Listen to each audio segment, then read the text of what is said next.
Эртең турдуң. Жүк басып турат, кыйналып турасың. Бирок өзүңдү зордоп алып кетип атасың да жумушка. Кыйналып. Ошол учурда балта чабуу деп коет. Колду мен мына колум кече күнү жыгылып түшүп кичине кокустатып алдым эле. Мына бир кол менен көрсөтөйүн. Эки колду тең кылабыз бирок. Баш жакка мындан алып. Эки кол тең. Эки колду тең.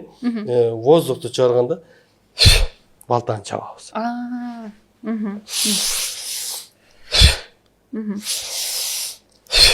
3 минутта. Бирок батыраак. 3 минутта балта чабабыз. 3 минуттан кийин 3 минутта жөн отурабыз медитация. Андан кийин 2 сааттан өзүңдү карап көр, каерде жүрөсүң. Бүт бардыгын дене чыгарып салат. Бүт барын тазалап салат. Өзүң эле ишиң бат эле бүтүп калып эле кайсы дагы эмнени кыла берсем экен деп калат адам. Ушул практикаларды жасап көргүлө. А эгерде дагы суроолор болуп, көбүрөөк катышып, көбүрөөк мен өзүмө сиз айткандай жолду табышым керек. Бизге мээни ар кимге өзүнө ылайыкташтырып берген.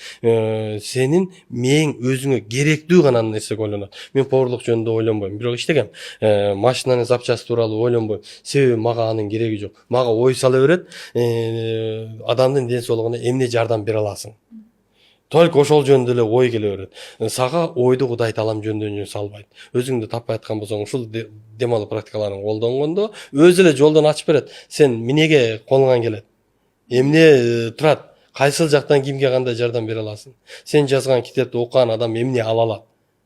Сен кылган нерседен башка киши эмне пайда ала алат? Ошол боюнча уже жол өзү ачылып баштайт.